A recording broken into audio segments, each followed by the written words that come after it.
That's fine. This hangout is live, finally. Fuck Sorry it Matt. took so long, you guys. I was waiting for Matt's show to end. Didn't want to step on toes. I don't know why. Screw them. We can lobby it without them. We're professional lobbyists. Well, hey, all joking aside, we are the gun lobby. We are. Everyone talks about the evil gun lobby and stuff, but I mean, really, when you look at it, it is the people that are the gun lobby. That's the difference between the NRA and Bloomberg. Let's say they have equal amount of money, which I'm not sure they do. Um, Bloomberg is one person with millions of dollars. NRA is millions of Millions of people people with a couple with a couple of dollars. dollars. Yep. Exactly. Because what is it like? It's like $20 for a year membership or something. So it's like they built all that money at like $20 a time.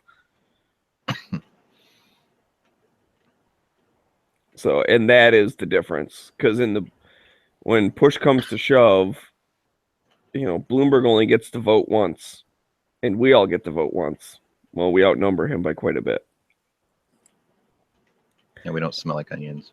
And that's what politicians are scared of. I mean, yeah, sure, money can be in politics or whatever. Like it can mess stuff up, but um, and the NRA will donate to certain peoples and stuff or run ad campaigns or whatever. But the bottom line is when they say to their peoples like, "Hey, you should vote for stuff," the people say, "Yeah, I agree with that. That sounds pretty good," and they all go out and vote.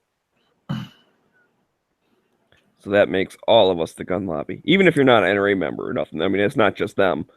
They always get the attention, but it's like Second Amendment Foundation, um, the what is that? The Jews for Preservation of Firearm Ownership, right? That's a thing? Yeah, the JPFO. Oh.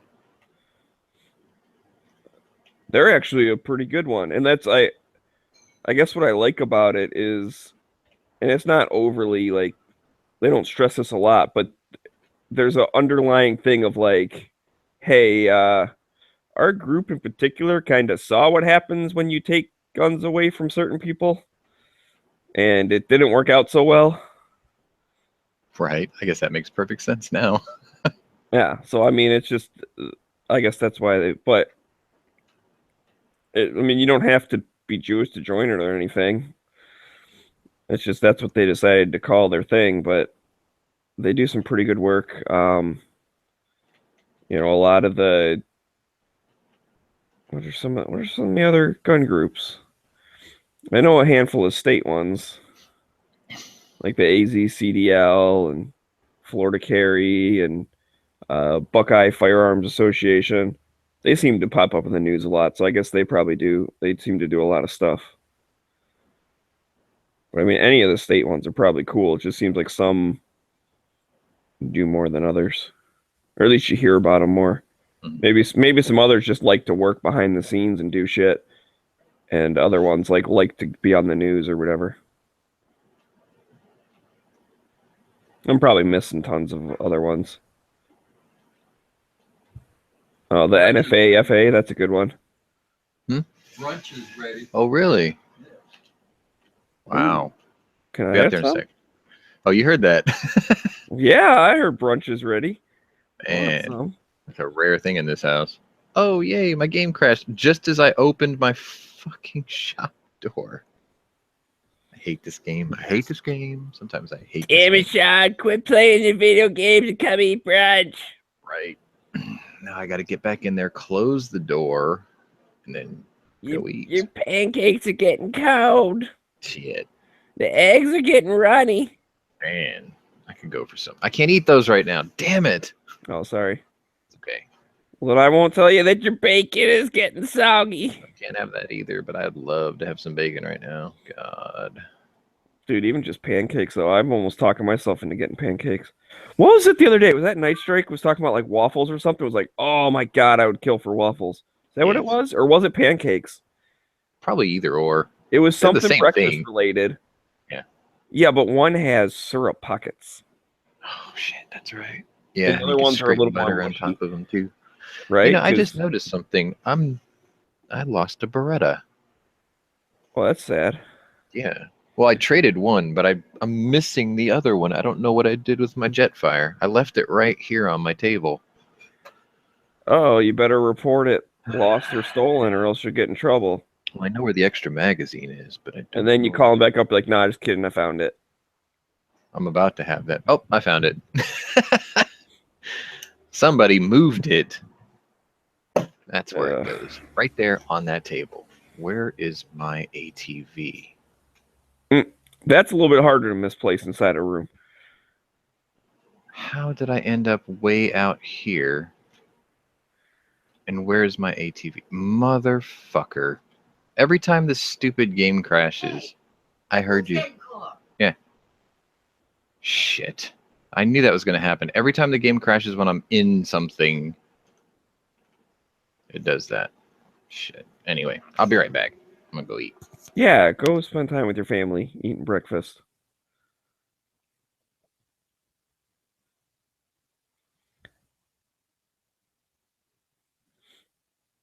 So, what's going on, gun channels? Is everyone excited for Every Second Matters?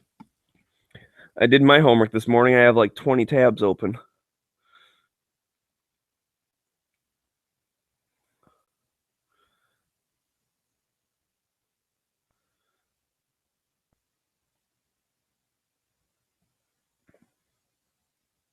Hang out the link to the hangout. Hangout link. Hope that's the right one.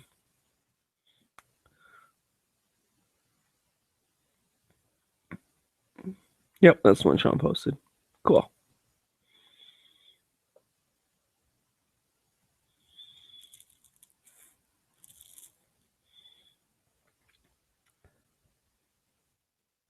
Come on, Moon and Clay, jump in the lobby. You can talk out your light stuff.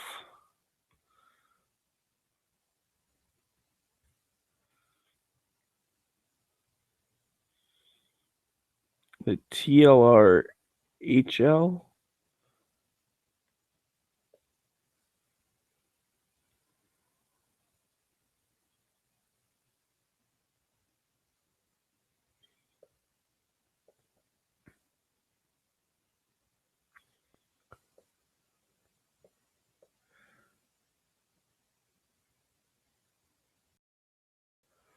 All right, I'm gonna go back to watching Planet Earth until someone else joins in.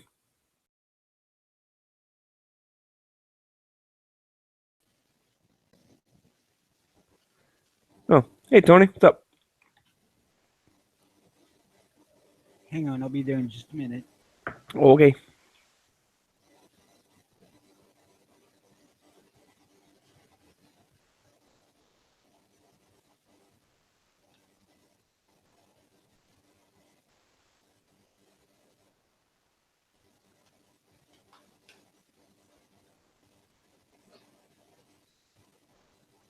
Ah, there we go.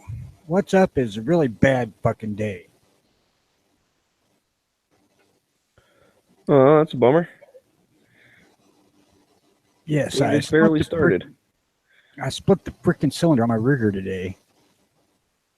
Oh, really? How'd that happen? Slight overload. Is that on your new one? Yep. Ooh. That sucks. I have no freaking idea how the hell I did it either.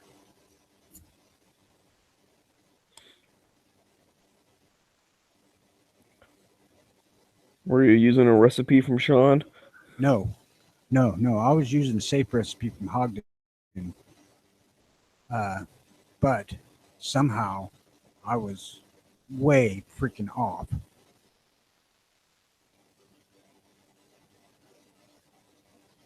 Hmm. Did you get hurt or anything? Oh no, it cracked the cylinder. It didn't just the gun didn't come apart or anything like that.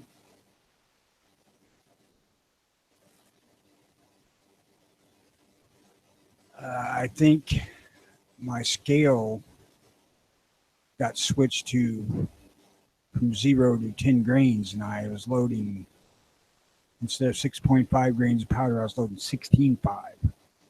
It's the only thing I can figure out.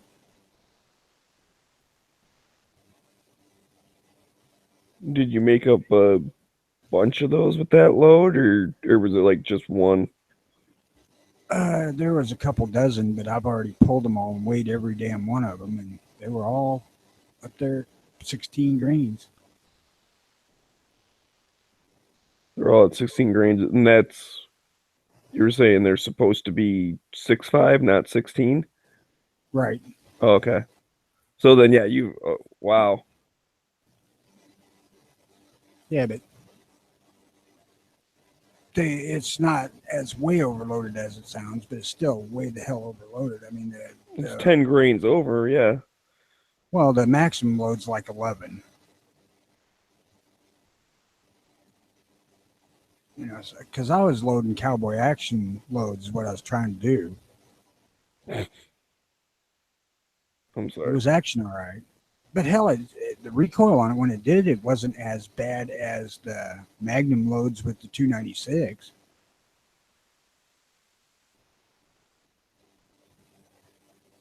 Hmm.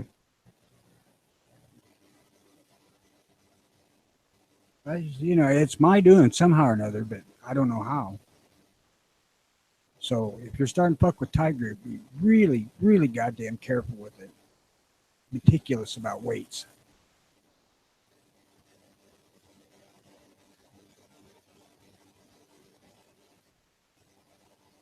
Yep. That's a good reminder. I seen a guy come in today. He was at the range when I got there. He had a 1911 in, I think he told me it was 357 Magnum. He had put a custom barrel kit on it, and he squibbed the last load, and it was at the end of the clip or magazine, and he changed magazines and fired the next one and just blew that fucker to bits.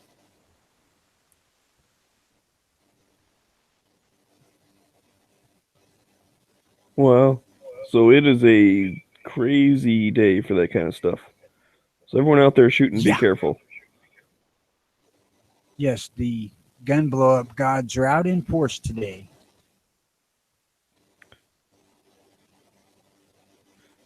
Every second matters to boot. I mean, what the heck? Yeah, now I can't carry my freaking Ruger.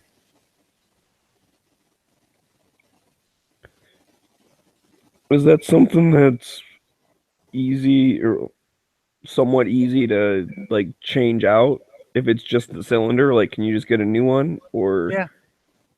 okay? Yeah, it's getting sent back to Ruger. The gun ain't a month old.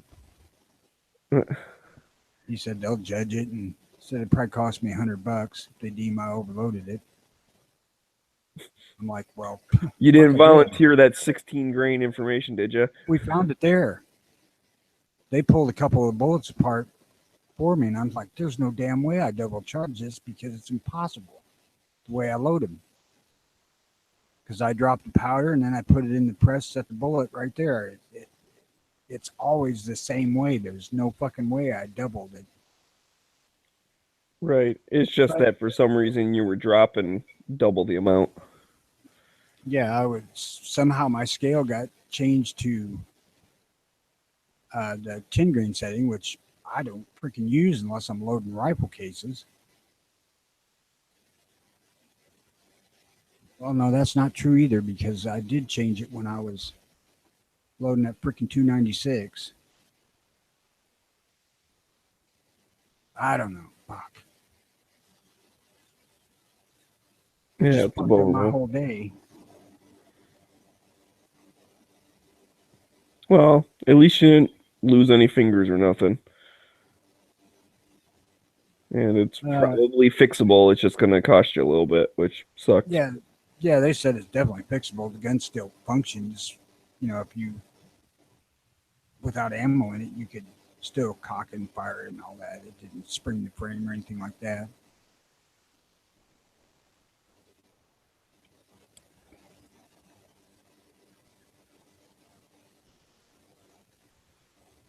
But I did manage to buy 180 44 Magnum cases for $27.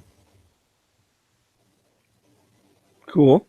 Yeah, that's very cool. That's half price. I just had to guess. I have no idea how much cases cost. $30 for 100 is the cheapest I found them around here. Wow. They had a So bag of 20. 30 cents just for the brass. Wow. Yeah, 44 Magnum ain't cheap if you have to buy everything. You're spending 60 cents a round to make real 44 Magnum rounds. Hmm.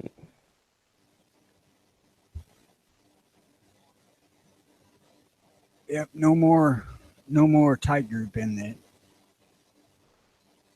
cowboy action attempts.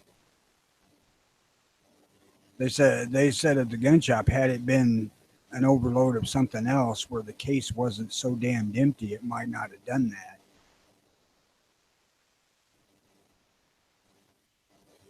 But hey, there you go. It's my fault. I'll admit it.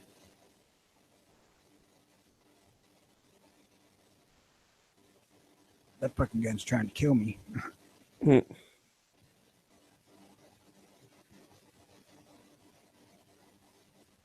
Yep, I brought all my handguns over to shoot. When I did that, I was shooting it first, and I shot one cylinder of the Trail Boss with one bullet and a cylinder of the other. And I thought, well, I'm going to try these tight groups, see how they compare.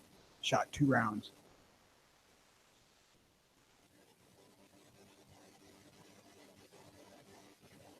And then did that just pretty much ruin your shooting trip, or did you still shoot your other stuff after? Nope. After we figured out what was going on, I just, fuck it, I'm going home.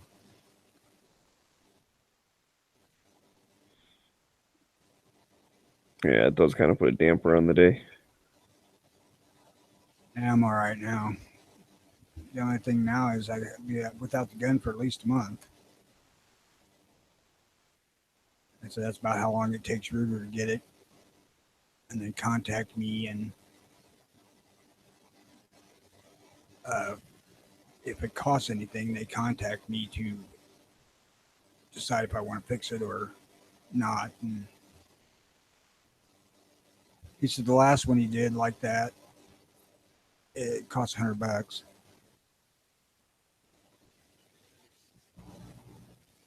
And that's kind of an expensive lesson, but I'll accept that if that's all it cost me.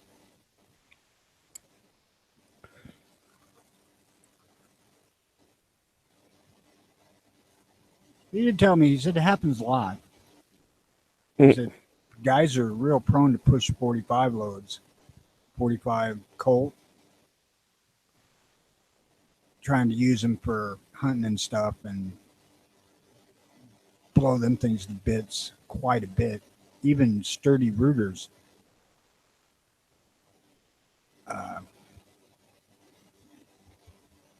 And I'm like, well, I never pushed this thing intentionally, ever. Hell, the factory Magnum stuff was all I wanted to hang on to.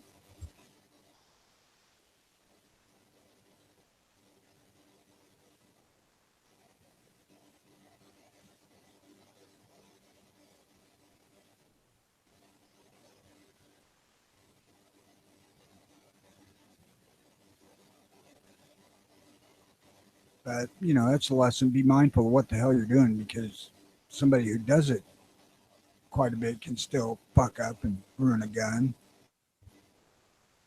It just shows that you really need to pay attention. And hell, I was being meticulous. I wasn't just dropping volumes, I was weighing them. I just had the damn scale set wrong, evidently.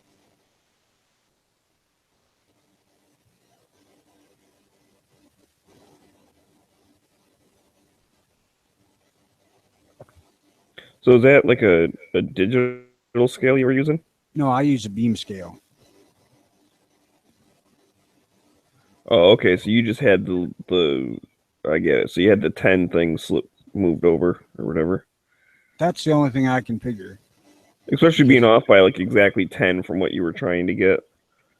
Right, yeah, it was right at 10 grains off, so that just about had to be it. And it's the whole damn batch that was that way.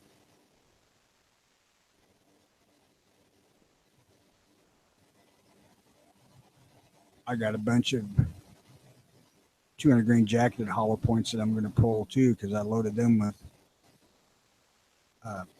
tight group, and I want to be damn sure that they're not off too. I don't think they are because they weren't loaded at the same time, but I'm going to double check.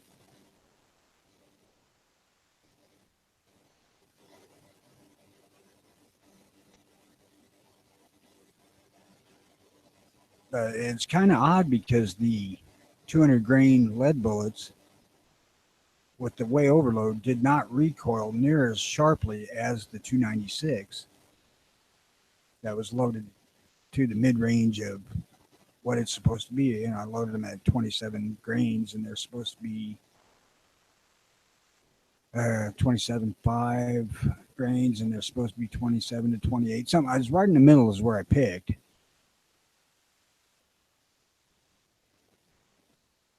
And it recoiled like a bitch with that.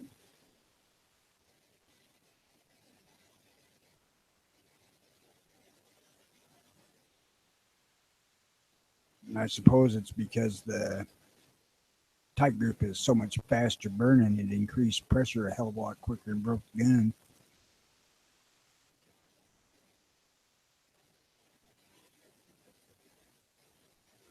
But I am going to check everything that I loaded that 44 with tight group with. I'm not so worried about 9mm because you can't absurdly overload it like that.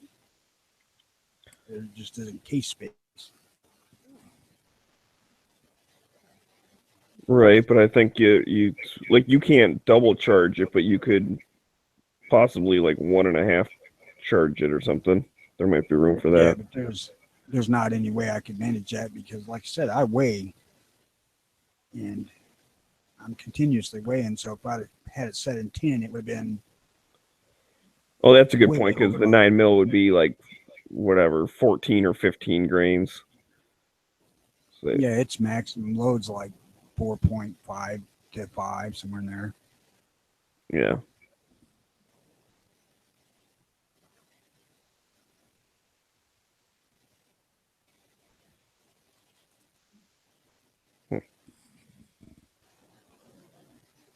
Is that Tony on a Sunday? Yeah. Hey, what's He's going in on? a bad mood. What's the matter, Tony? What happened? You know, I just blowed up my Ruger.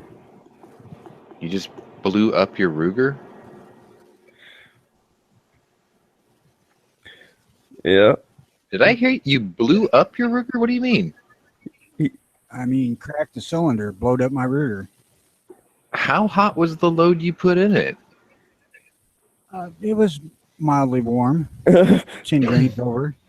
Okay, well, look, the reason I'm asking is because if that cylinder's split wide enough and you got it out and you can look down the cylinder, if you see, if it was I don't know if that's a cast cylinder or not, because Ruger does use some cast parts, right? So if you open it up, or if you can look down the crack and see any bubbles in the casting, then you can send that shit back to Ruger and they'll send you another one. It's already going back. Okay. But yeah, I overloaded the goddamn thing is what I did. You didn't double charge it or anything, did you? More than that. he had the little I 10 weight moved over. So instead of 6, you put in 16. That's not high for a 44 Magnum load. It's high with tight group. Oh, yeah, no shit. That's the one exception, I would say. Well, let me whoop out the Bible real quick. Let's see. Howdy, Clay. Oh, I got my reloading book near me also. I'm going to look at mine. Find a tight group loading if I have one in this book. I'm going to have to get me a 50th edition Lyman because there's a lot of stuff that's not in here. Yeah. Tight group max loading. Oh, shit. Yeah, 16's pretty up there. Max loading in my book's 10. Yeah, 10. Well, good news is their cylinders are cheap. Did the frame look okay? Yeah.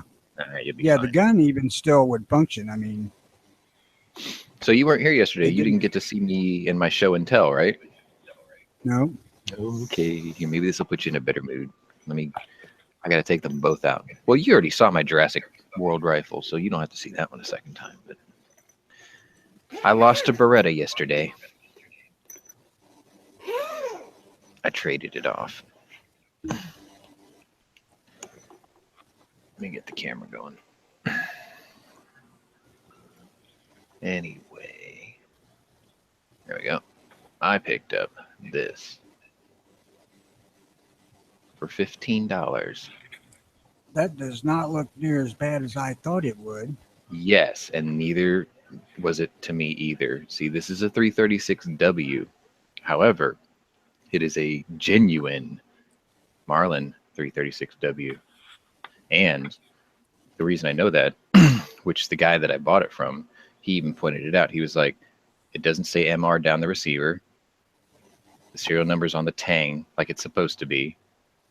It's not Parkerized. This is a blued gun. And this is actual walnut. This isn't the laminate stock. And it's got the gold trigger. So I got this for $15. Well, plus a Beretta. Plus a Beretta that I never used. So I think I did pretty well. I've got a 30-30 and my 45-70 now. And the only one, I think there's only one more I want to get, and that's another 336, but the stainless in 35 Remington. Oh, fuck. Sorry, there's two more. I got to get that one, and I got to get the one in 444. And then I'll be done. I'll be done with levers until I can get that Spencer. Oh, that's cool. That thing looked. For the money the dude was asking, I thought it would be a little bit more beat up than that. There's one nick on the foregrip, but it's not a big deal. I mean, it's clean as hell, so I'm pretty satisfied. Have you shot it yet? Nah, I just picked it up yesterday. I got that. He gave me 3 boxes of Remington Core Lock and 2 shell holder boxes. So I was like, cool, $15, done deal. That 30-30 is a good one to reload too, because it likes to be played with. Mm-hmm. Yeah, the load tables on that, man, they go mild to like insane. So there's a lot of room to play with on those. Yeah, there is, and if you're willing to just load 2 in it, you can use spritzers in it. And the Winchesters like that a lot. Mm-hmm. Well, what I'll probably end up doing is I'll get some of those, was it the Hornady FTX rounds? Those ones with a little tip. So I could fully load it with those, or I should be able to. You can get the Hornady Ranos. Yep. Yeah, I already That's- priced out 300 brass, 300 rounds, and like I'm gonna get the. I really want that cowboy action set like I did with the 45-70, but then again, the Lee Fordyce set is only like $10 cheaper. It's just I really like the finish on those cowboy sets, and I've already got like the entire box of shell holders, so it's like even that doesn't bother me anymore. I'll probably just do that. Yeah, I bought a box of shell holders too, so I can use both my damn dies or presses at once. Oh, I didn't even think about that. Yeah, that's a nice little bonus.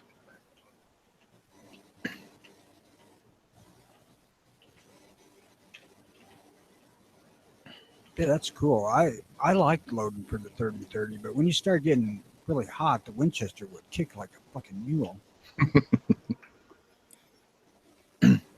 And I mean, not pushing at max, just taking like 168 grain put in it. Mm-hmm. It would really thump, and it liked lighter bullets better. 125 grain worked well. Mm-hmm. Spritzers or boat tails, they were. Yeah, I was going to ask about that. Are boat tails actually okay for these? Yeah. Because I figured, worst case scenario, what's going to happen is the gas is going to work around the boat tail, but it's just going to obturate the bottleneck tighter against the chamber anyway. So it ought to have a really good seal then, either way. I would avoid them if you could, just for throat erosion, but it doesn't hurt. I've never seen any gas leaking on the Winchester. And hell, it's a top eject, so Mhm. if there was any, you'd get it up where you could see it. By the way, how's your hand? I mean, after that popped like that, or was it just more of a it scared the shit out of you type thing? I didn't even know it until I took it in to get the freaking stuck case out. Oh, so it was like kind of jammed in there, and then when you spun it around, you just saw a crack. I didn't see it. I took the cylinder out of the gun and took it into them to have them tap the case out for me. Oh, and they told you. And he come back out and he said, "This is cracked right here." Shit. So it's just a crack. It's not like split and pulled open type of a thing. Right, it's cracked right at the little notch that holds the cylinder in line. Okay. Okay. Yeah, it's a common spot for it. But the gun would still function okay. I could have loaded all 5 other cylinders and shot it. Yeah. It worked. So you're just sending it off as, hey, this might be defective. I just gave it back to the gun shop, said send it in, have them fix it. That's cool. And he said, well, they'll contact you if there's money involved, to okay it. But Yeah. Yeah. Worst case scenario, you're probably looking at like $100-$150 for the cylinder. yeah, he told me the last one that they did like that was $100. That's not bad. The unfluted for my 629 is like $149. I'm like, good God, you guys are proud of these. I have a question. Does anyone in here have a 45 Colt? I do. Anything chambered in 45 Colt? Yep. Okay, what is it? Ruger Super Red Hawk Alaskan. Want to see it? Okay. Yeah. He'll be right back. I like show and tell. It's fine. Something to do on a Sunday. So I'm looking at Derringers, and they offer, Bond offers a model in 45 Colt. Mhm.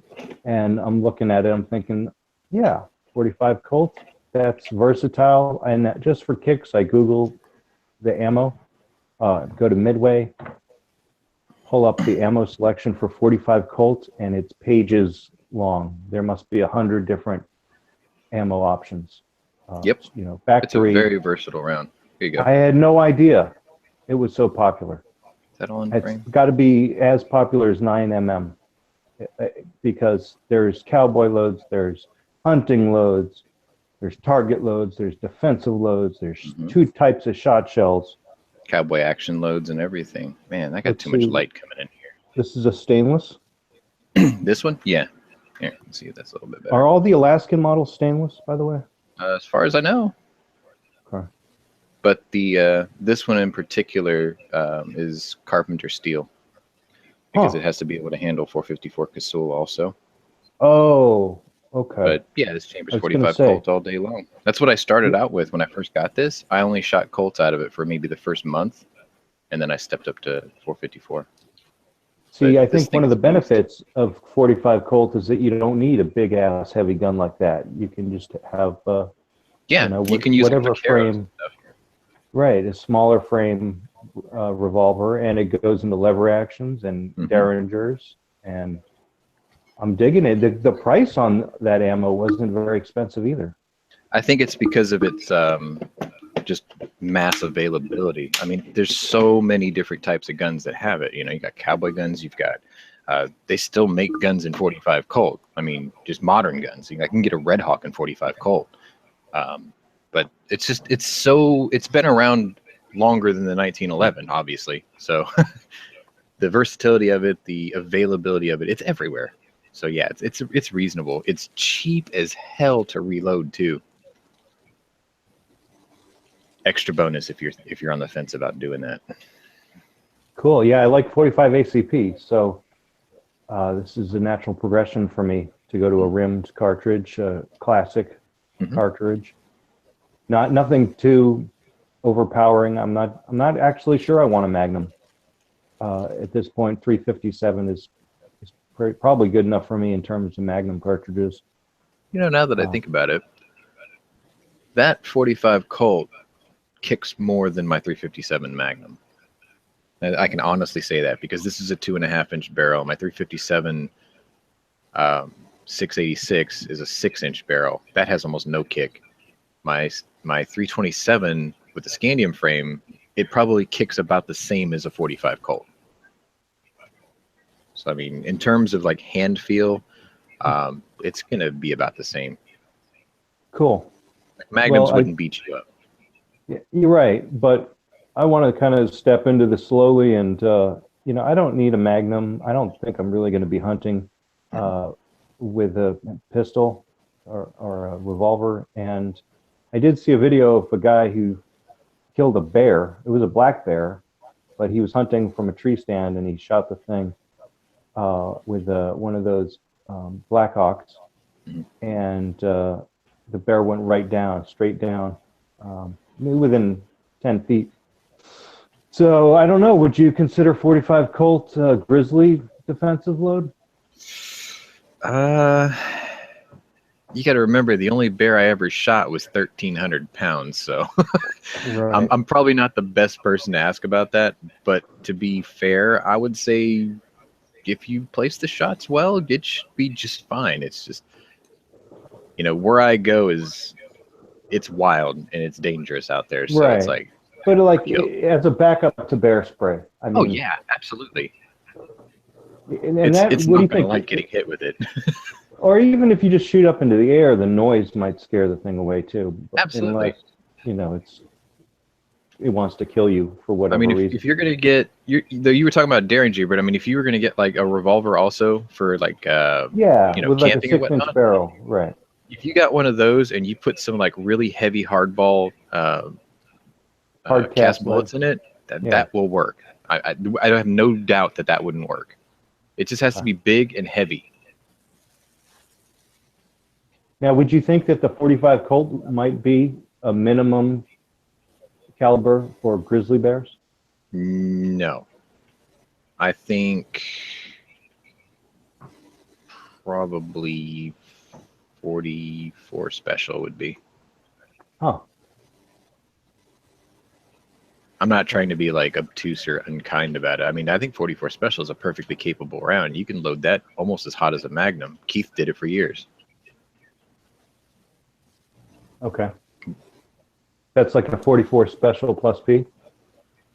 Yeah, I would say that. I mean, you can load them pretty hot. You can actually load a 44 special to 44 Magnum capability if you put it in a 44 Magnum gun. I think his limiting factor back then was he had a gun that was made in 44 special, so the cylinder wasn't built to withstand that kind of pressure.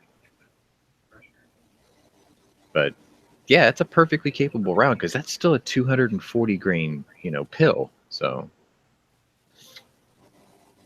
I guess to be fair, I would say a spring bear with 44 special. Something that just woke up who ain't very fat. There ain't a lot to go into. Actually, that's when they are the most aggressive, though, isn't it? Because they've been hibernating all winter and they're hungry. Yeah, but I'm just saying, like, there's less of them to have to penetrate through. Right. But yeah, they're probably in a foul mood. Been sleeping for a couple of weeks, and the only thing you can think about is grub and getting laid. It's about this time of year. Yeah, so, kind of like people, right? Yeah, we all are animals. But cool. Well, thanks. I don't think anyone else has a 45 Colt that I've heard on these chats. Yankee does. I'm almost certain of it. Well, yeah, I'm saying in this hangout right now. Yeah. Nope. Yeah, like when I don't have an answer to something wheelgun related, it's rare. But when I don't, I have no problem asking him. He's like, he'll have an answer for me. Well, I have 10 45 Colt revolvers, but I just need to keep up my persona that I don't own a revolver, so I'm just pretending like I don't. You're just playing hard to get. I don't want you to know I have these. Ooh, there we go. Every second matters. Good, you guys woke up. It's cool. So I was reading some stuff in the Lee like reloading book, Mhm. Modern Reloading Second Edition by Richard Lee, and I don't know. I was flipping through for whatever reason, and I started reading some of the stuff on their dies or whatever. This dude is fucking cocky. It seems like every other sentence he's like, you know, my competitors are gonna take this and blah blah blah. Like one of the things when we introduced dies in 1981, our ad said, "Someday all dies will be made like this." It was very prophetic. Like he's talking about that specific was like the crimping die, where he's like, "Yeah, everyone." What was the other thing? Oh, he started talking about how they figured out the crimp angle. And then he goes, "I've already said too much, and we'll let the competition buy and measure some Lee dies to find the correct crimp angle. They have he already knows incorporated many of the Lee die features into their products. Floating bullet seeders, O-ring, friction adjustment, decapper held with a collet, roll form threads, and hollow expanders are all Lee innovations." It's like he can't go a couple sentences without being like, "Lee's the best." He's a marketing guy. He's a Like- I think he was a marketing guy first and an engineer second. Yeah, well, all of their product descriptions are like the world's best reloader, the world's best dies. I mean, that's their tagline. I got to admit, man, I'm pretty convinced of that, and I didn't even have to be sold on it. It's just that's what I started with, and that does tend to work the best. My first RCBS die was not exactly a pleasant experience, but I mean they work. Right. And that's, you know, listen, that's fine to, obviously you're promoting your stuff or whatever. Great. It just, I don't know. It was one of those things as I just read through like a couple pages worth and just got that impression like, man, he sure does mention how much his competition rips him off or how he's so much better. Like it almost is one of those like the dude who says he's a tough guy too much is probably the one you could beat in a fight. It's like he's, you know what I mean? Like he's too much. He's doing it too much. Over the top. Well, you know, the thing of it that probably irks him more than anything is they copied his stuff, charged more, and people will pay it just to get the freaking name. That is definitely That could be it. Yeah, it could be some of the bitterness. Well, like I was reading the thing on the powder drop, and it was saying how like every single what was it, like the drum auto powder drop, whatever it's called. He said every single one of those that's in existence pays him for his patent. So I mean, he straight up is like, yeah, everyone is doing the exact same thing I invented, but at least he's getting paid for the patent.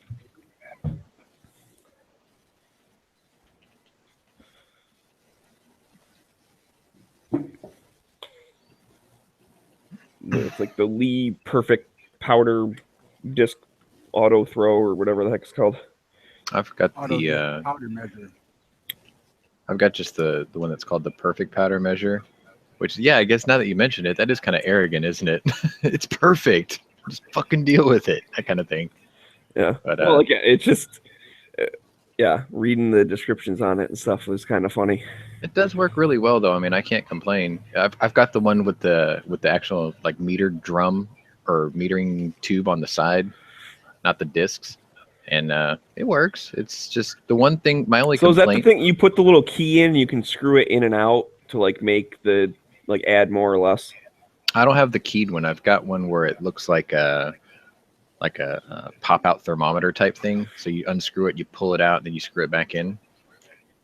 But it works. I mean, it's just, I think my only complaint about it is when you're using like a unique, like a disc powder, or even maybe like a long grain stick powder, sometimes you can feel it cut the grain of a flake, you know, and it's like it binds just for a split second, and then it like slams down when it cuts through it. And I mean, I guess that's just inherent of, you know, powder measures in general. You know, it's never going to fall perfect every time, but right through the cutting bit. But I mean, that's not the fault of the design or whatever. It's just, I guess if it was made all out of metal, so like the cylinder and the handle were heavier, it would be easier for it to just kind of cleave through it because there's more weight and momentum behind it. Mine's plastic. Right. Yeah, it's a plastic thing. See, that's the thing. I'd be worried about that edge.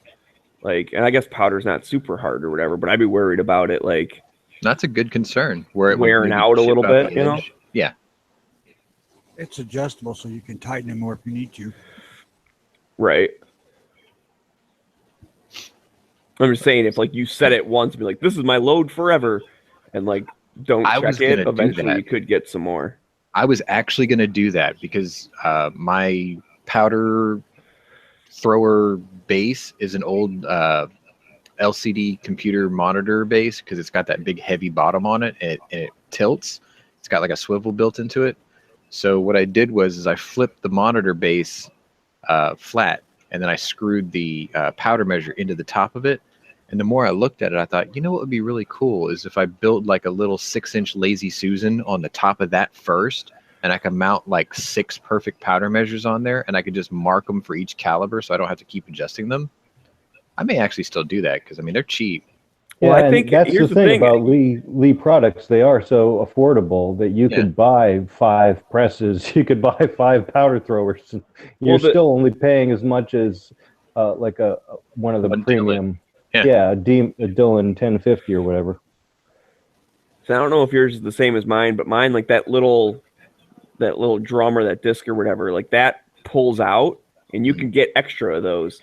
Yeah, so you've got the disc one where you take off the side thing and you put the little different, like, is it rubber or is that plastic too? It's plastic. But you can change out those little drums, right? Yeah. Yeah, that's the kind that Fortune Cookie has. I heard those are a little bit more precise. I mean, mine throws plus or minus 1/10 of a grain, so I mean that's not a big deal to me. But So you mean not 10 grains plus or minus? no, it's like 1/10.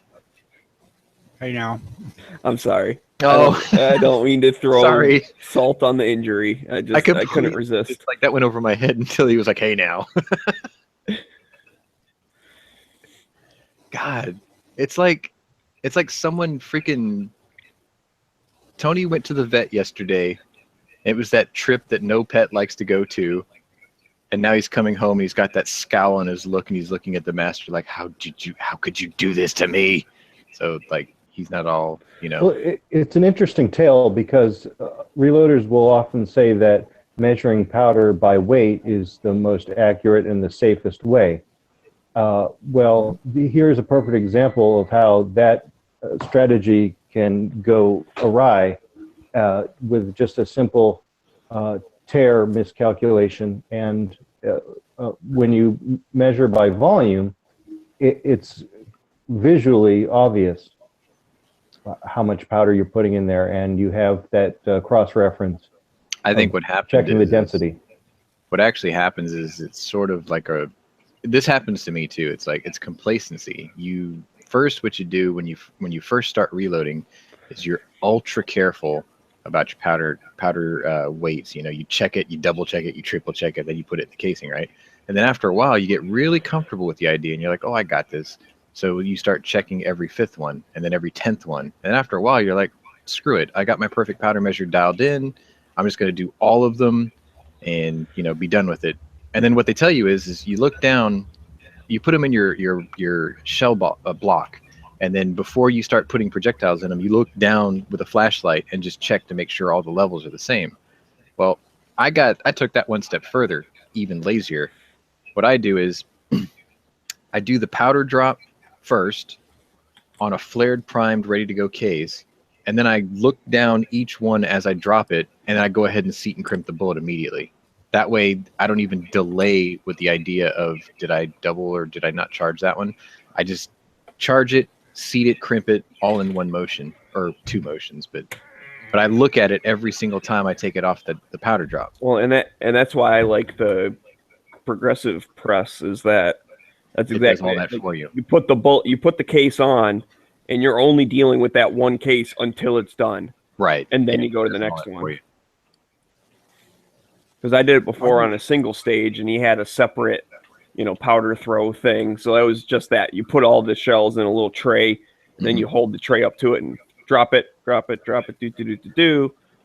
Pull one out, pull a couple out, sample them. Yep, they're the right weight. Toss them again, and then you got a tray full of, powdered cases. Yep. I don't do that. I do what Sean does. I Just load the case one at a time. powder, look at it, put it in, put the bullet on it. Mm-hmm. It's not a bad way to do it because I mean you are attentive to each case at it as you do them. If I could stop stuttering like an idiot this morning, that'd be great. So how was your breakfast, Sean? It was great. It was even Canadian. It was awesome. Oh, you had British bacon? Yeah, actually. I had to explain that to my mom too. She's like, "So is it bacon or is it ham?" And I'm like, "It's ham. They just call it bacon there." And she's like, "What do they call bacon?" I said, "I think they call it pork belly." But I'm not sure. I'll have to ask Darkhound's girl when she gets home from work. She's British. Yeah, traditionally bacon comes from the belly and ham comes from the back or shoulder. Butt. You see the butt. Or Joe Bacon. Hog jowls, I love Joe Bacon. head cheese. It's funny is like I make a funny face when people say head cheese. I'm like, "Arr." But then again, if you go to a Vietnamese sandwich place, guess what they put in there in some of them? And I'll eat that without even blinking. I'm like, "Oh, good." In the banh min? Is that what it's Yeah. called? Banh mi, I think it is. Yeah, I got this one by my work, and they call it the special, and it's got ham, pork, or it's ham and head cheese basically, and shredded carrots, fucking nuclear hot jalapenos. I swear they're probably cilantro It's peppers. got to be spicy, right? I take the jalapenos out. They're nuclear. Like I grow ghost chili peppers, and some of those aren't even this hot. And I'm like, I don't know what the hell you do to these things, but I can't eat them. Yeah, if you're eating Vietnamese food and it's not on fire spicy, you're not eating Vietnamese food. Pretty much. I think the same thing goes with Thai food as like an unwritten rule. It's like that's why they talk in little short syllables and very fast. It's because if they keep talking, their tongue will fall out, burst into flames. See, that's not racism. That's just profiling.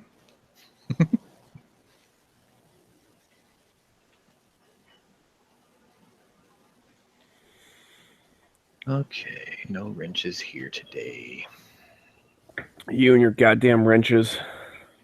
Well, you have to find something to do in these survival games. So like my thing is run around and hoard all the vehicles so no one else can have them. And that way I have monopoly on mobility. But because of players like me, the developers, which I'm part of the development group now, or I was, and then I left and I came back about 3 weeks ago. So because of people like me, they implemented this system where you can have as many vehicles as you want, but they deteriorate very quickly. Like if you had one, you just put it away, it'll disappear in 3 days.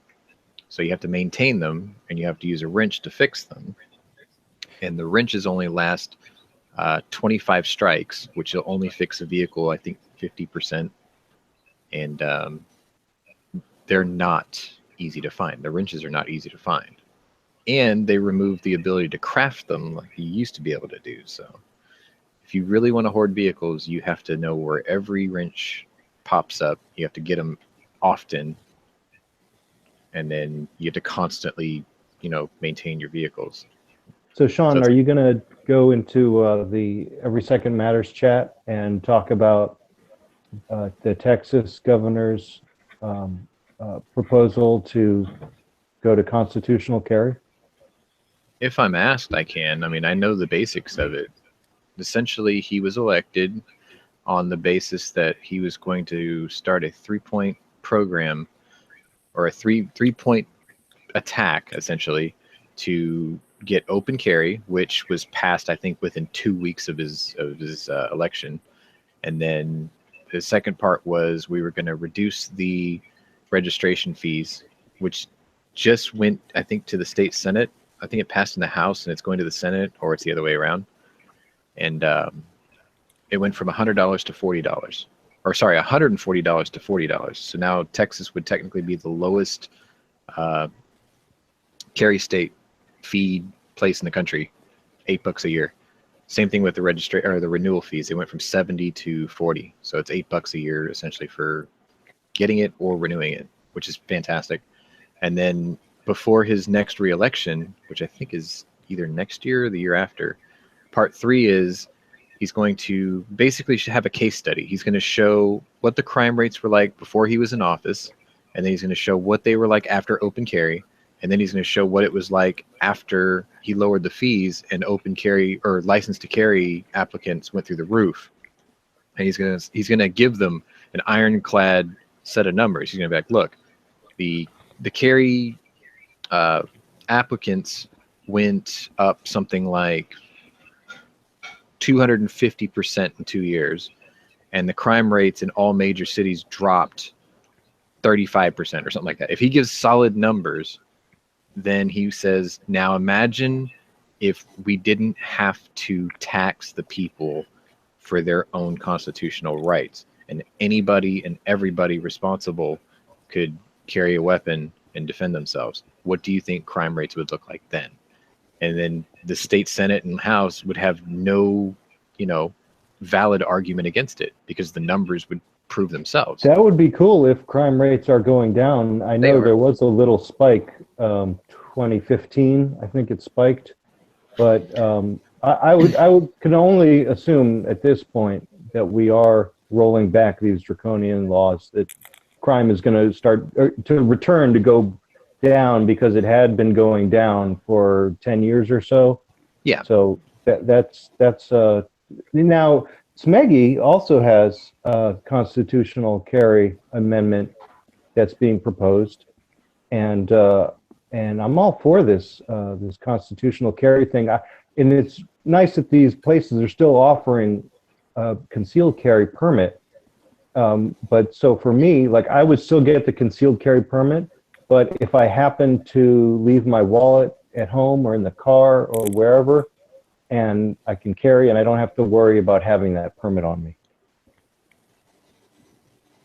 Yeah, we went from CHL to LTC, which made sense. I mean, the nomenclature makes sense.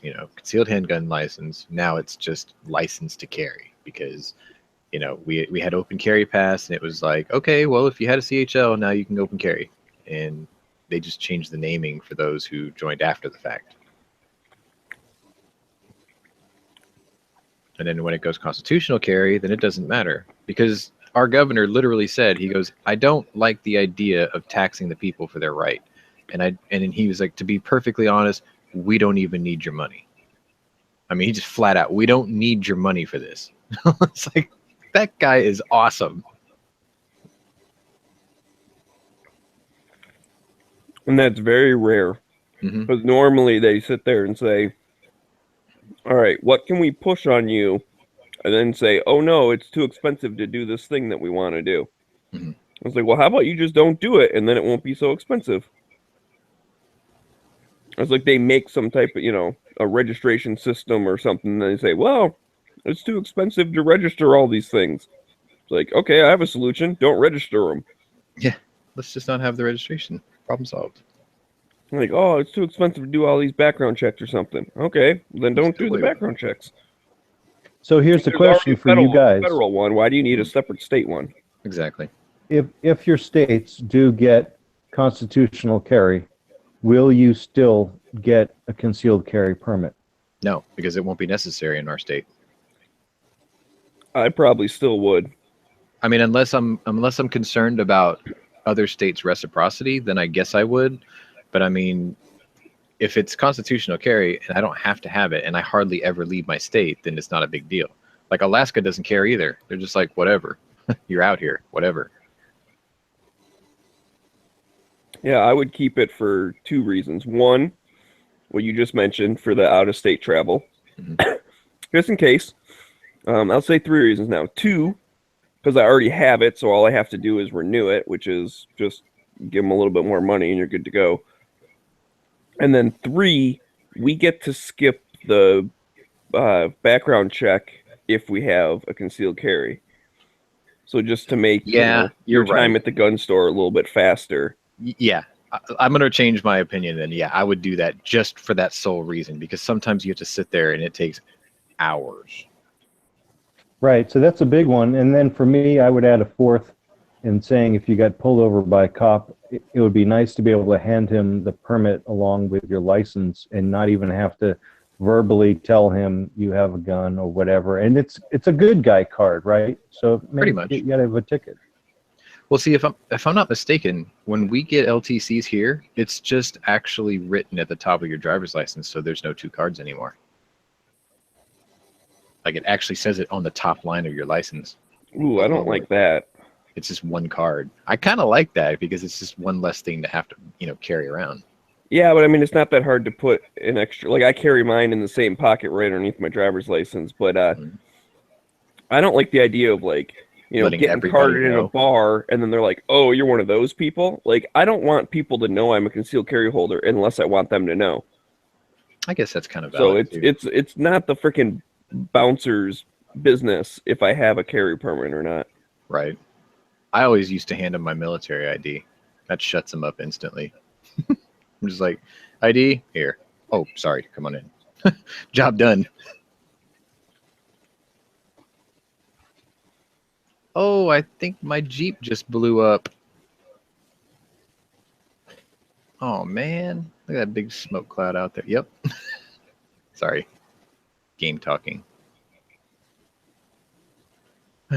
So anyway. Cool. Well, I'm going to get on with it here. I got some stuff to do today, but I will be listening to the Every Second Matter. Say it ain't so, man. You're going to work on a lazy Sunday? I work every day. I'm behind schedule, and I've got a lot to do to improve my situation. I'm making some big changes in my life, and yeah, it's all happening right now. So I'll be around. Maybe I'll jump in on Every Second Matters, but otherwise, it was good talking to you. Thanks for the advice on 45 Colts. And, buy one with our blessing. Yeah. Yeah, buddy. All right. You're not going to regret it, and you'll be in the big bore club. Ha! There you go. Extra bonus. I went the exact opposite of that. I agreed to purchase a gun last night, which is about the exact opposite of a big bore revolver. 22?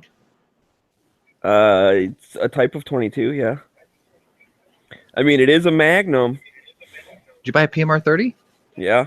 Dude, no shame in that. There's like no ammo available for that, but have fun with that if you can find any ammo. It is a little harder to find 22 Magnum, but once you do. What the hell? I can't get out of my freaking ATV. Yep, I'm excited. So, yeah, that's what I did for Every Second Matters, because technically it was after midnight. Sweet. All right, I need to post some type of picture for Every Second Matters. Everyone else is doing it, and I got to be one of the cool kids. Go where the cool kids are. I ain't, because I didn't think to take a freaking picture. You didn't have your phone on you? I had it on me. I just didn't think about it. I'm like, not one of look. those that photograph every second of my friggin' life. Oh, so you're not one of those guys who post what you're eating all the time? Nope. All right, I got my brown Every Second Matters. See, I have a friend, she's a professional photographer, but she's one of those food type people like I am. So her Instagram name is The Foodie Gal, and that's all she does, is post food pictures up there. She's like, I won't put it on my Facebook page and annoy you guys, but if you come to my Instagram, you're going to be inundated with food. And I woke up this morning, and the first thing I saw was she had freaking ribs and brisket and like fucking barbecue beans for breakfast. I was like, oh, you bitch. All right, how do I want to do this? I just cooked a brisket the other day. I did manage to find 180 new 44 mag shells for $27. Not bad. Every Second Matters. Every Second Matters. Are you going to spell it out? That now? That'd be kind of cool. I'm just putting patches inside a dish with brass in it. I was gonna say you probably have enough 9mm casings where you could make the patch in casings on like a table and take a picture of that. I probably could, That would look awesome. but that sounds like a lot of work. It would take some time. Does that sound anything like me? I don't know. How many nines you got, Smegs? I don't know. I figured it out. So far, I've cleaned like 1,500, but I still have another big box to clean. Oh, I gotta send this to him.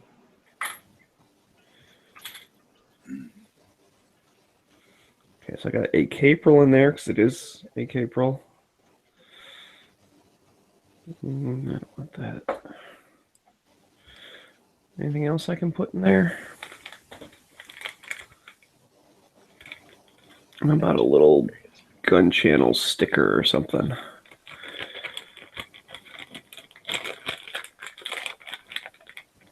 Put gun channel sticker right here. Oh, don't shoot my police car with a shotgun. Thank you. That would make me sad.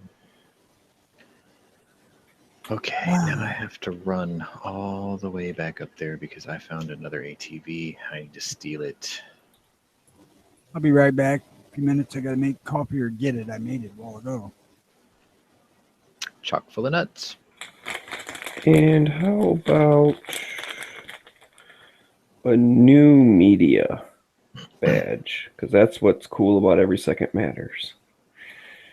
That it's Yeah, I saw new media. More of those FU media badges. Well, I got one of those time I patches win in a my patch. car, but I'm not running out to my car. Next This time I is win a stuff patch, I'm that I back have in my house. All right. Oh my god, I'm actually going to claim a patch. What? Yeah. I got to come up with a new avatar too. G sent me my avatar patch, but I guess because it has so much black in it, it's really hard for him to have like contrast. So I'll probably be changing this one.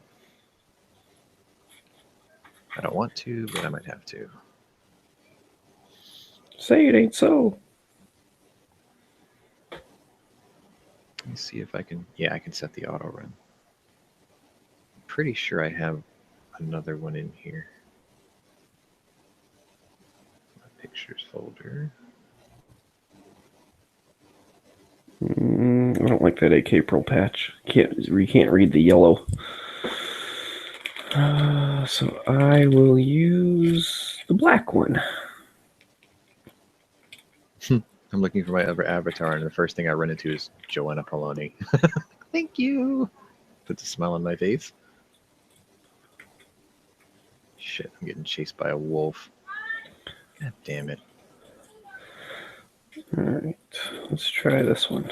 Why am I punching him? Shotgun that motherfucker. Yep, I'm getting yelled at. What did I do? Stupid wolf.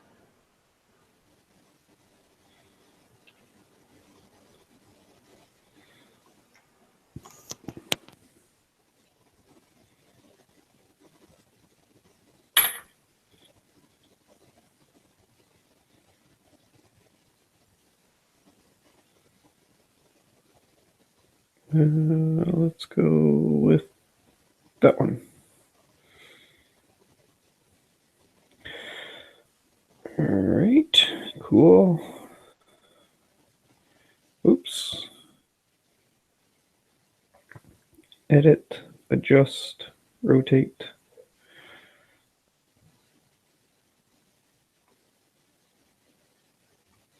All right, good to go. All right, now get all these patches out of my brass. Every Second Matters goes back on the tactical stocking. Stickers go back in the sticker bag. Oops, I dropped something. Oops. I'm dropping all sorts of somethings. What the shit? Oh no, all my stickers fell out.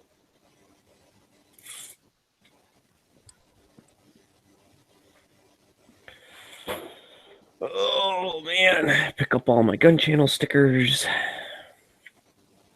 Gunchannels.com.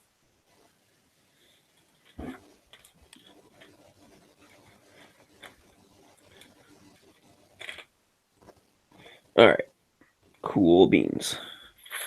The brass back over there.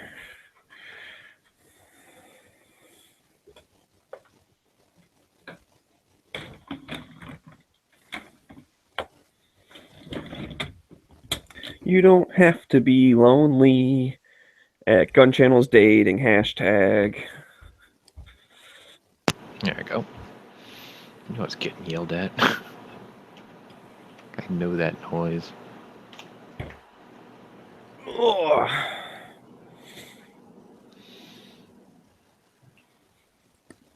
Oh wait, I don't even have to go this way. I can go straight north.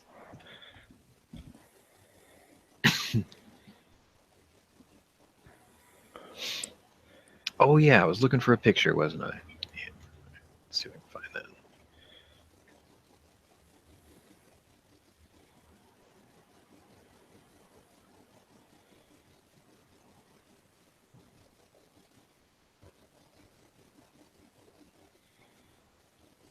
I wonder if oh, which one was it?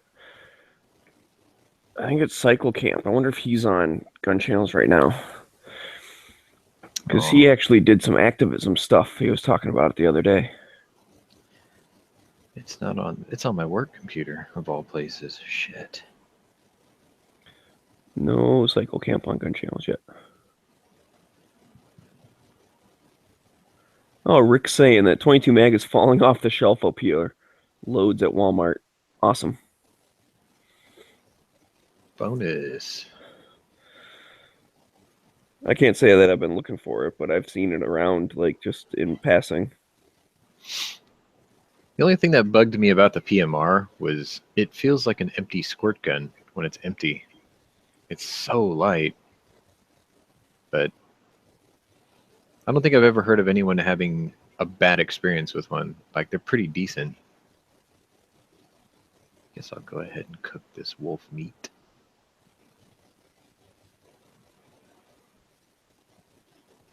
Cook that up right now. Take a nap out here.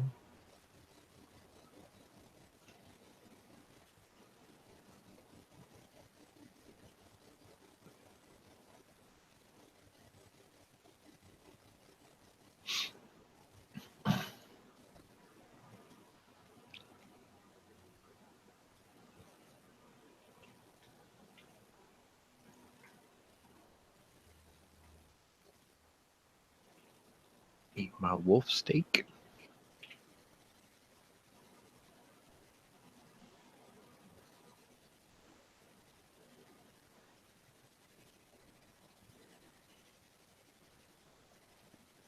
Hashtag Gun Channels. Hashtag Hashtactical. Hashtag. I already have every second matters. Hashtag. What else should I hashtag it as? Oh, 2A. 2A. Hashtag freedom. The pew pew life.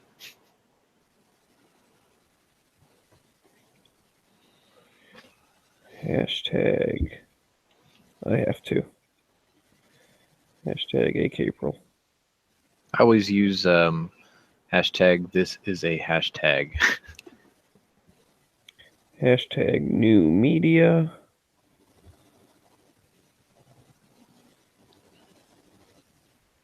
Wow, hashtag new media is 117,000 posts.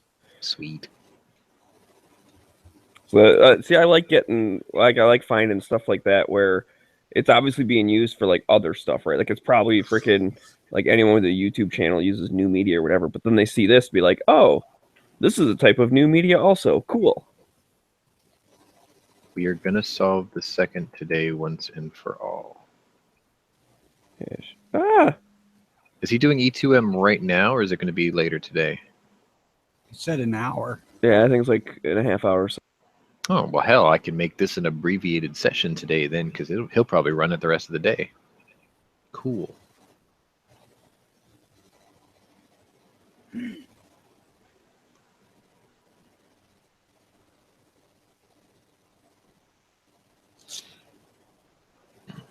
you have a Lee beam scale, Sean?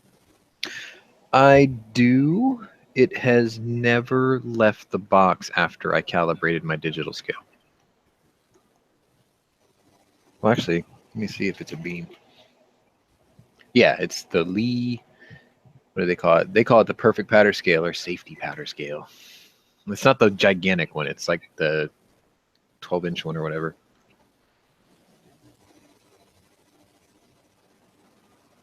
Yeah, the one with the ball bearing that sets 10 grain increments. I think so. Honestly, the last time I used it was almost 2 years ago. Basically, all I did was I just calibrated it against my digital, and as soon as I was comfortable with the numbers, I was like, I don't need that no more. I just put it aside. But it's nice to have a backup. Fucking wolf bit me again.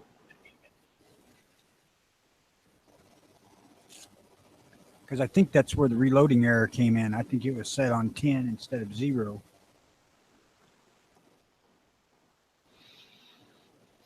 And you got to that point where you were just dumping it, taking it straight to the press. Like you skipped the look down the casing thing, huh? I do that now too. I looked in the casings, but they were all the same, so. Yeah, that's the thing with tight group, isn't it? It's such a fine powder that, you know, if you eyeball it, you're like, yeah, it's fine. Yeah, I mean, like hell, it was less than half full. Yeah. Yeah, that stuff lives up to its reputation of a little bit goes a long way. That's for sure. No shit. Accurate number 9, on the other hand, not so much. You use a lot of it, and it's very powerful. I think the hottest 454 loads I make, I use 9, AA9. That's the same with 296. It's real fine, just like tight group. But it takes a whole lot of it too. Yeah. Well, I mean, just because the 454 loading is pretty heavy in itself, but yeah, I use like 27.5 and 44 Magnum of the 296. And it's very respectable load, I can say that. Did you tell Jimmy yet? I haven't seen him yet. You know what he's going to do, aren't you? No, he won't do it. Night Strike will do it. He'll be like, wait, so your gun's been sent off to Ruger? You'd be like, yes. Like, so you're without a 44? He'd be like, yes. And he'd be like, you're out of the big bore club. You know he'll say that shit. Yeah, that's all right. Until I it still comes own back.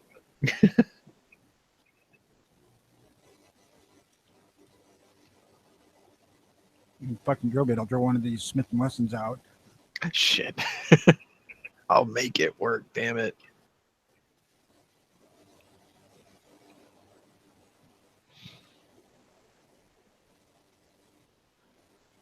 I have a funny feeling it's going to be a casting issue or a machining issue because yours is the unfluted cylinder. I'm fairly certain those are the Carpenter steel ones. And Blackhawk Hunters generally are made to take incredibly heavy hunting loads. I mean, the Blackhawks take heavier loads than Smith & Wessons are allowed to take. There are certain loadings that literally say, for use in Ruger revolvers, do not use in Smith & Wesson revolvers. I'm like, wow.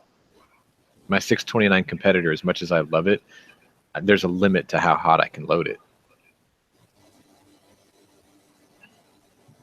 Now, I might be able to get by if I get them to machine a Carpenter steel cylinder, because I know they make an unfluted, but it's probably not Carpenter steel.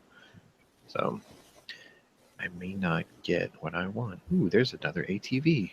I came for one and I found 2. Excellent. Damn, I'm gonna have to make this trip twice.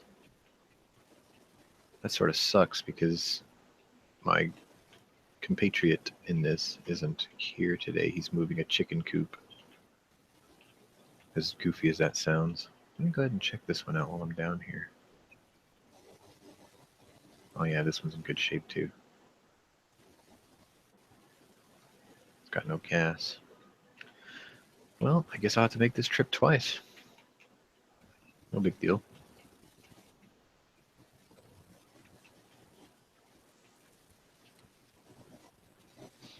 Hell, I wish I'd had a crony set up now. I'm just curious.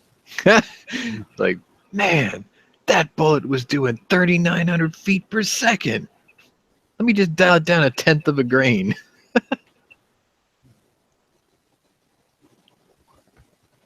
That's something I need to invest in, actually. I don't have a chronograph yet. I actually don't either, but they do over there.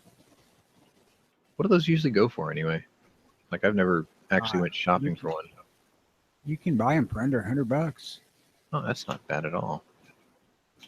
I better pick these up. Clear the table. Drop them. Well, I'll drop them further out. Yeah, we'll do that. Okay. Man, I've got to make this trek twice in the dark with wolves.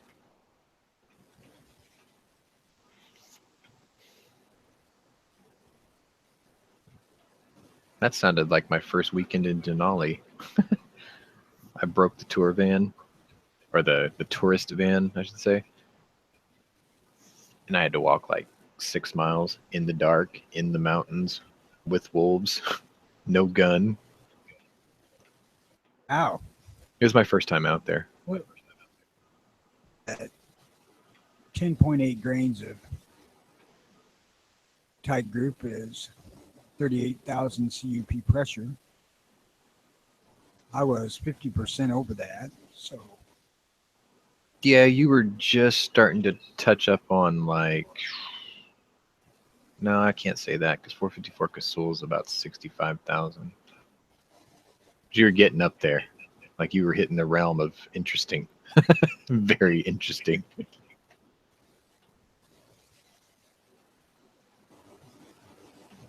I think about over 40,000 psi. That's where you can start calling loading stingers because that's what it does to your hand. Actually, the recoil on this wasn't bad at all. That's because it's so long and heavy. I mean, that's why I want one so bad. It's plenty bad when you load up the 296 up in the mid-range. Yeah. Considerably heavier recoil than this is.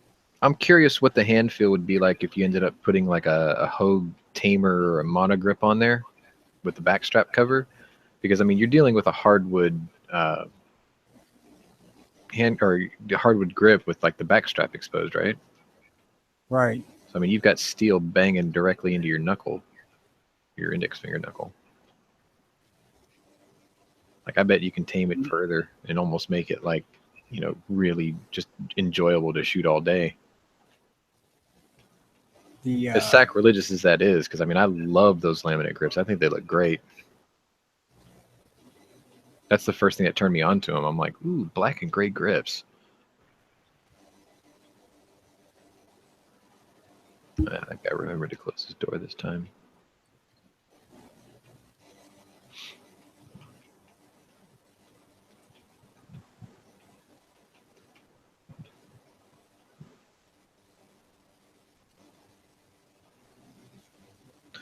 Oh, I still got to get that truck. Shit. Forgot about that. Actually, I'll take that truck to drive over to the next ATV. That's probably smart. Yeah, that's what we'll do. If it's got enough gas to make the trip.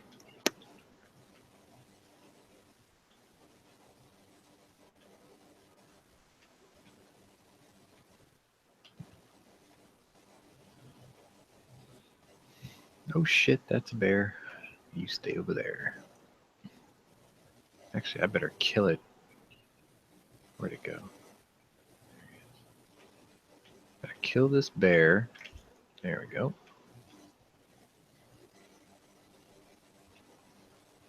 Come on, harvest the bear. What the fuck? I hit him way up here. There we go.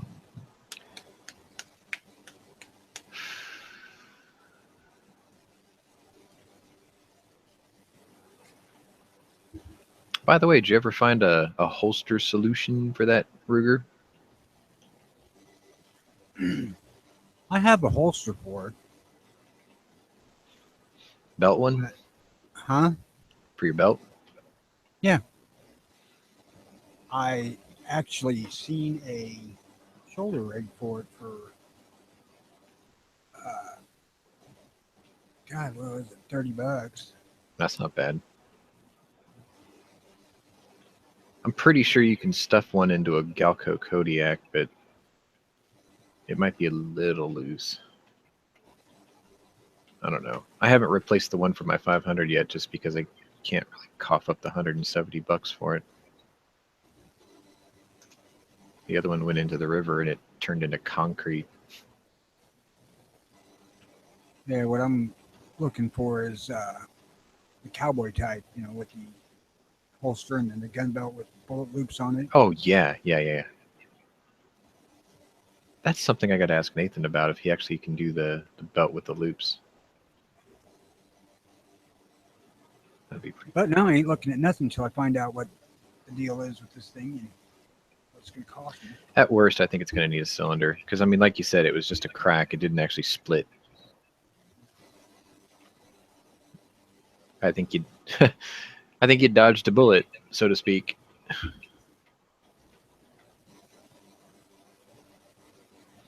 I have a feeling they're going to find out that it was like a machining issue or something.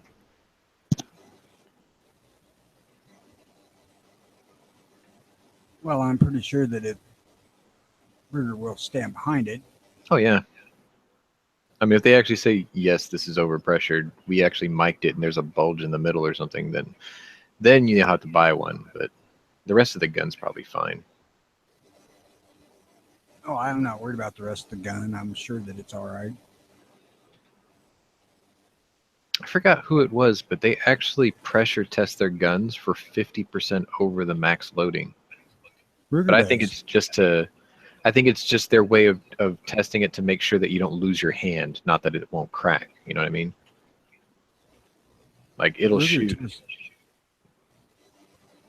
Ruger test theirs 50% over. Okay, so what happened to yours is probably in line with what they tested it for. You know, it'll crack, but it won't explode on you or anything, monstrous or catastrophic. That's the word I was looking for. Or they say they do. That's what I just did, is test it for 50% over.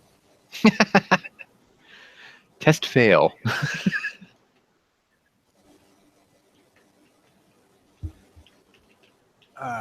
Your birdie test theirs for 300%. No shit. I've never heard anything bad about them either. Like, a lot of people kind of scoff at them, but it's only because they don't know anything about them. So it's like, no shame. Oh, this one's beat up. All right, gotta fix it.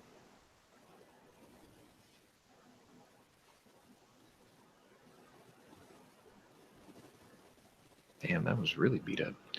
Oh, well. Do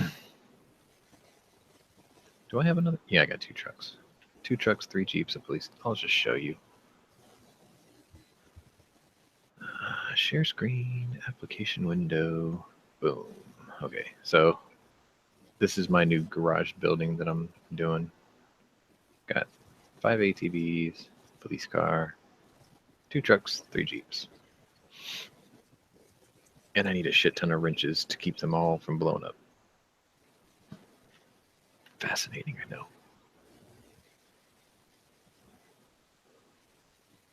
You should buy Craftsman. They designed them so they break really quickly. They just don't want people to hoard them like I'm doing right now. This is I still got to tear down this garage too.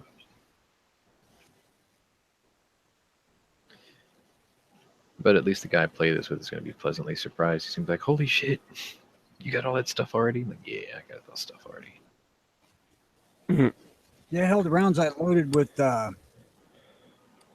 Trail Boss were, God, nothing, probably not even as much as a 38 special. Well, Trail Boss is Recoil-wise. a real mild powder, though. That's the one that's Yeah, made it's- to fill the case volume, right? Right. Yeah. Yeah, I would imagine the case probably would hold 10 grains at the most. It's very fluffy. Yeah, it's a And- high volume usage powder. Yeah, for it's made older like loadings. Cheerios. That's a good way to describe it. Cheerios. That's what it looks like, little Cheerios.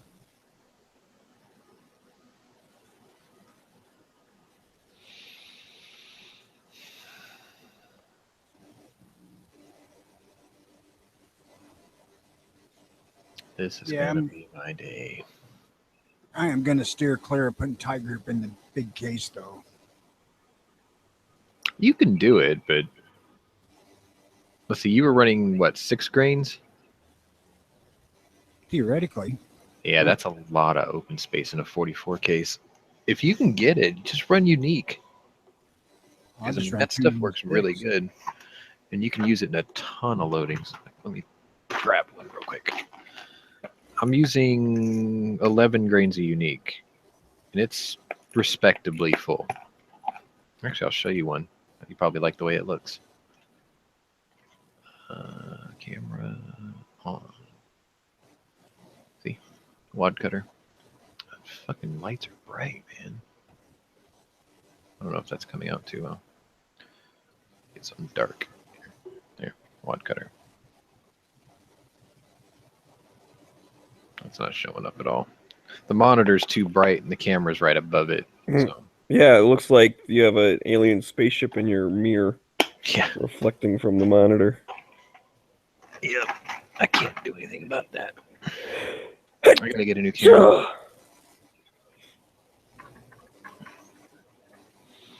Got this whole box of 38 plus Bs that I've never shot. Like I shot the originals, I reloaded them, I marked the primers, and I put them back in the original box, and I've never taken them out since. It's not that I don't like them, it's just those are the rounds I carried in my LCR, and I got rid of my LCR. Because I want to get the LCR X357 that was supposed to come out this year.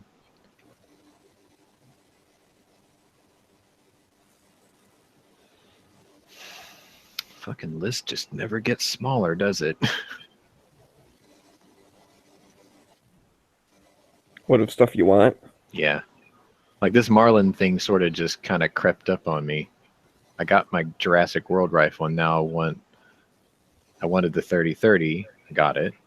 Now I want the 35 Remington. Now that I realize that they make one in it, I'm like, ooh, that's my entry into 35 Remington. So I was like, I'll get that. And then I still want the 444 Marlin. That way I can carry 44 Magnums on the same belt, and it would be relatively similar. And I'm willing to bet that 44 Magnums will chamber into 444 Marlin. Sort of like, Magnums into specials or whatever, or specials into Magnums, same kind of principle. I hope that's the case. Just waiting for Gander Mountain to go out of business. The one in my area. Like, I'll give you $169 for that. Yeah, I'm kind of waiting for that too. I mean, it sucks to see. I thought they were a fairly good outdoor store. I mean, people say their gun prices were overpriced. I don't know. Yeah, I bought one gun from them, and I thought I got a pretty good deal on it. But I just like, I like all their camping shit and stuff. Mhm. Like they got good clothing and I like the whole tents store and setup. things, I thought like- it was nice. It's Yeah. just there's hardly anyone ever in there, in my area at least. Well, there was people that visited mine, so I think it was just maybe some of the stores that did better were kind of supporting the other stores that didn't do as good. So corporate wide, they just ran out of money. Yeah. Like we got them, we got REI, we've got Bass Pro, we've got Outdoor Life and something or other. I used to like REI, but I feel like they're more like kind of like hipster outdoors now. Yep. Like if you actually want to go and camp and shit, they're like, "Whoa, we got this stuff that looks like it's for camping." It's like, well, that doesn't really help me now, does it? Like I Right. feel like it, and I could be just misjudging them, but I get that They were first impression. out here, and then Bass Pro came, and then Yeah, we don't really have a Bass Pro around. We have Cabela's, um, which when that opened up, originally it was just like the one of them in the state. And I mean, it was like an attraction, right? This was when in the whole country there was like 3 Cabela's or something. Mhm. So I remember me and my dad went on opening weekend just cause so we could, say we went or whatever, check it out. And dude, I saw a license plate from Wisconsin, from Tennessee, for like people freaking drove like from all over the place to go to Cabela's. Whereas Yeah. now there's I think 4 of them total in the state. Now there's still just that one big one, but like the other ones I would say are more like a Gander Mountain size. Like they still have some of the displays and stuff, just not quite as much and just not like as much stock. See, I don't think I have Cabela's here, but I know they built a Dick's Sporting Goods recently. I don't know where it is, but I know it's out here. They, Yeah, when they Dick's built- Sporting Goods, at least in my area. I mean, yeah, it does have a hunting, fishing section, but for one, I don't like them because of their whole like, oh, we're gonna hide scary black rifles because people are sensitive after that whole thing. And then, secondly, it's just that's like not what they specialize around here. They definitely sell way more golf clubs and tennis rackets and stuff. Like that's just the market. the Bass Pro Store here, like others, is an event to go to.